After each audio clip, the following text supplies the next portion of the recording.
I'm making a reverse glass painting using acrylic paint and Sharpies. First I prepare my design, either printing or drawing the image on paper so I can use it as a guide. Next, tape the design to the front side of the glass.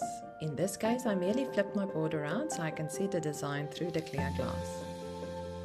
Now you can simply trace your design's outlines using Sharpies or any other permanent markers suitable for writing on glass.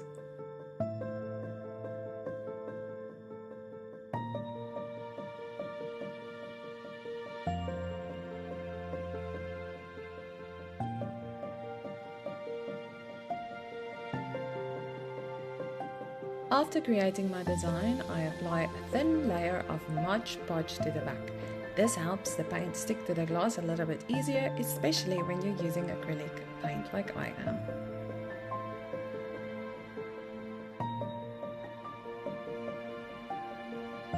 Now you can add a background using acrylic or glass paint. You might have to apply more than one layer depending on your paint. I love how every layer comes together slowly, building something that feels intentional, thoughtful, and truly made with love. And of course, to make sure it lasts, coat the back with a few layers of podge or a hard varnish. You can leave your plate overnight to make sure it is completely dry.